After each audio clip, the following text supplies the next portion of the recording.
ಎಲ್ಲರಿಗೂ ನಮಸ್ಕಾರ. ಪರಮಾನಂದ ಚಾನೆಲ್ಗೆ ಸ್ವಾಗತ. ಈ ದಿನ ನಾವು ಗಣೇಶನ ಹಾಡಿನ 3ನೇ ನುಡಿಯ ಅರ್ಥವನ್ನು ತಿಳ್ಕೊಳ್ಳೋಣ. ಜಗತ್ಕಾರಣಂ ಕಾರಣಜ್ಞಾನರೂಪಂ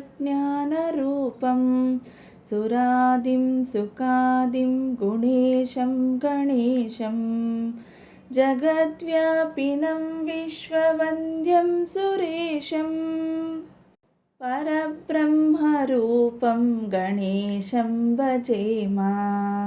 ಪರಬ್ರಹ್ಮರೂಪಂ ಗಣೇಶಂ ಭಜೇಮ. ಇದರ ಅರ್ಥವನ್ನು ತಿಳ್ಕೊಳ್ಳೋಣ. ಗಣೇಶನು ಈ ಜಗತ್ತಿನ ಮೂಲ. ಎಲ್ಲ ಕಾರಣಗಳಿಗೂ ಕಾರಣವೂ ಅವನೇ. ಅವನೇ ಜ್ಞಾನ ಸ್ವರೂಪನು ಮತ್ತು ಅವನೇ ಅರಿವಿನ ಬೆಳಕು. ಅಂತಹ ಗಣೇಶನು ಎಲ್ಲೆಡೆ ವ್ಯಾಪಿಸಿರುವ ಚೈತನ್ಯ ಸ್ವರೂಪನನ್ನು ನಾನು ಸದಾ ಧ್ಯಾನಿಸುತ್ತೇನೆ.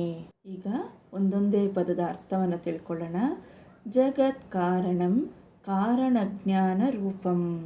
ಈ ಜಗತ್ತು ನಡಿಬೇಕಂತಂದರೆ ಮೂಲ ಕಾರಣ ಯಾರೋ ಆ ಪರಬ್ರಹ್ಮ. ಅಂಥವನ ಬಗ್ಗೆ ತಿಳಿಯೋದೇ ಜ್ಞಾನ. ನಾವು ಜೀವನದಲ್ಲಿ ತುಂಬ ವಿಷಯಗಳನ್ನು ತಿಳ್ಕೊಂಡಿರ್ತೀವಿ. ಏನು, ನಮ್ಮ ಮನೆಯಲ್ಲಿ ಏನೇ ಒಂದು ವಸ್ತುವನ್ನು ಉಪಯೋಗಿಸ್ಬೇಕು ಅಂತಂದರೆ ಫ್ರಿಜ್ ಆಗಲಿ, ವಾಷಿಂಗ್ ಮಿಷಿನ್ನು ಹೇಗೆ ಯೂಸ್ ಮಾಡಬೇಕು, ಮೊಬೈಲ್ ಹೇಗೆ ಯೂಸ್ ಮಾಡಬೇಕು, ಇದನ್ನೆಲ್ಲ ತಿಳ್ಕೊಂಡಿರ್ತೀವಿ. ಹೊರಗೆ ಹೇಗೆ ಸಂಪಾದನೆ ಮಾಡಬೇಕು, ಇದೆಲ್ಲ ಜ್ಞಾನ ಅಂತ ನಾವು ಅಂದ್ಕೊತಿದ್ದೀವಿ. ಆದರೆ ಇದೆಲ್ಲ ಈ ಜೀವನದಲ್ಲಿ ಬದುಕಕ್ಕೆ ಬೇಕಾಗಿರುವ ಜ್ಞಾನ. ಪರಮಾತ್ಮ ಇಲ್ಲಿ ಏನು ಹೇಳ್ತಾ ಇದ್ದಾರೆ ಅಂದರೆ, ನಮ್ಮ ದೇಹದ ಒಳಗೆ ಹೇಗೆ ಕೆಲಸ ಮಾಡ್ತಾ ಇದೆ, ಯಾವ ಶಕ್ತಿಯಿಂದ ನಡೀತಾ ಇದೆ, ಈ ಪ್ರಕೃತಿ ಯಾವ ಶಕ್ತಿಯಿಂದ ನಡೀತಾ ಇದೆ, ಈ ಪ್ರಪಂಚದಲ್ಲಿ ಪ್ರತಿಯೊಂದು ಪಂಚಭೂತಗಳು ಹೇಗೆ ಉಂಟಾಯಿತು, ಎಲ್ಲ ಜ್ಞಾನವನ್ನು ತಿಳ್ಕೊಳ್ಳೋದೇ ಜ್ಞಾನ ಅಂತ ಇಲ್ಲಿ ಪರಮಾತ್ಮ ಹೇಳ್ತಾ ಇರೋದು. ಮುಂದಿನ ಪದದ ಬಗ್ಗೆ ತಿಳ್ಕೊಳ್ಳೋಣ. ಸುರಾದಿಂ ಸುಖಾದಿಂ ಗುಣೇಶಂ ಗಣೇಶಂ.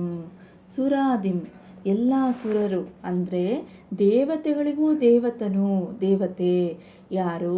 ಈ ಗಣೇಶ ಮೂಲ. ಸುಖಾದಿಂ ಸುಖಕ್ಕೂ ಮೂಲನು. ಗುಣೇಶಂ ಗುಣಗಳ ಅಧಿಪತಿ, ಗುಣಾತೀತನು. ಅಂತಹ ಗಣೇಶ ಹೇಗೆ? ಅಂತಹ ಗಣೇಶನನ್ನು ನಾನು ಆರಾಧಿಸುತ್ತೇನೆ. ಹೇಗಪ್ಪ? ಸುಖಕ್ಕೂ ಮೂಲನು ಅಂತಂದರೆ ಏನು? ನಾವೆಲ್ಲ ಏನು ಮಾಡ್ತಿದ್ದೀವಿ? ಸುಖವನ್ನು ಎಲ್ಲಿ ಹುಡುಕ್ತಾ ಇದ್ದೀವಿ? ಹೊರಗಿನ ವಸ್ತುಗಳಲ್ಲಿ, ವ್ಯಕ್ತಿಗಳಲ್ಲಿ, ಸಂದರ್ಭಗಳಲ್ಲಿ ಹುಡುಕ್ತಾ ಇದ್ದೀವಿ. ಆದರೆ ಪರಮಾತ್ಮ ಹೇಳ್ತದಾನೆ, ಇದೆಲ್ಲದಕ್ಕಿಂತ ಮೀರಿರುವಂಥ ಸುಖ ಇದೆ. ಆ ಸುಖಕ್ಕೆ ಮೂಲ ನಾನು. ಅಂತಹ ಮೂಲ ನಮ್ಮ ಮನಸ್ಸಿನಲ್ಲೇ ಇದೆ, ನಮ್ಮ ಒಳಗೆ ಇದೆ, ನಮ್ಮ ಅಂತಃಕರಣದಲ್ಲಿ ಇದೆ. ಅದನ್ನು ತಿಳ್ಕೊಳ್ಳೋದೇ ನಿಜವಾದ ಆನಂದ. ಅದೇ ಗಣೇಶನ ಸ್ವರೂಪ. ಜಗದ್ವ್ಯಾಪಿನಂ ವಿಶ್ವವಂದ್ಯಂ ಸುರೇಶಂ ಪರಬ್ರಹ್ಮರೂಪಂ ಗಣೇಶಂ ಭಜೇಮ. ಈ ಜಗದ್ವ್ಯಾಪಿನಂ, ಈ ಜಗತ್ತೆಲ್ಲ ನಡೀತಾ ಇರೋದು ಯಾರಿಂದ? ಆ ಚೈತನ್ಯದಿಂದ. ವಿಶ್ವವಂದ್ಯಂ ಸುರೇಶಂ, ಈ ವಿಶ್ವವೆಲ್ಲ ವ್ಯಾಪಿಸಿದೆ ಅಂತ ಆ ಚೈತನ್ಯ ಹೇಗಿದೆ? ಅದನ್ನು ತಿಳಿಯೋದು ನಿಜವಾದ ಜ್ಞಾನ. ಅಂತಹ ಪರಬ್ರಹ್ಮನನ್ನು ನಾನು ಆರಾಧಿಸುತ್ತೇನೆ. ಅಂತಹ ಪರಬ್ರಹ್ಮ ಗಣೇಶನನ್ನು ನಾನು ಭಜಿಸುತ್ತೇನೆ. ಅಂದರೆ ಎಲ್ಲ ಕೆಲಸಗಳನ್ನು ಆತನಿಗೆ ಅರ್ಪಿಸುತ್ತೇನೆ. ಅದೇ ವಿಜ್ಞಾನ, ಅದೇ ಪ್ರಾಕ್ಟಿಕಲ್ ಅಪ್ಲಿಕೇಶನ್. ಆ ಪ್ರಾಕ್ಟಿಕಲ್ ಅಪ್ಲಿಕೇಶನ್ನು ಜ್ಞಾನದಿಂದ ತಿಳಿದು ನಮ್ಮ ಜೀವನದಲ್ಲಿ ಎಲ್ಲ ಕಡೆ ನೋಡಬೇಕು.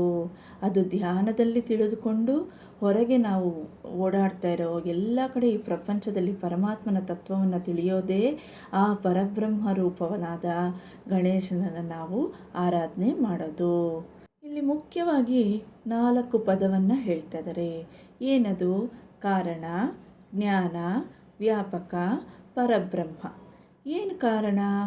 ಎಲ್ಲ ಯಾರಿಂದ ಉದ್ಭವಿಸಿದೆಯೋ ಅದು ಕಾರಣ. ಯಾವುದು? ಆ ಚೈತನ್ಯ ಕಾರಣ. ಜ್ಞಾನ, ಆ ಚೈತನ್ಯದ ಮೂಲವನ್ನು ತಿಳಿಯೋದೇ ಜ್ಞಾನ. ವ್ಯಾಪಕ, ಅದು ಹೇಗಿದೆ ಅಂತಂದರೆ ಎಲ್ಲೆಡೆ ಇದೆ, ಅಣುವಿನಲ್ಲೂ ಇದೆ. ಅಂತಹ ಪರಮ ಚೈತನ್ಯವನ್ನು ತಿಳ್ಕೊಳ್ಳೋದು. ಪರಬ್ರಹ್ಮ ಹೇಗಿದ್ದಾನೆ? ಅಂತಿಮ, ಅಖಂಡ, ಪರಿಪೂರ್ಣ ಸತ್ಯ.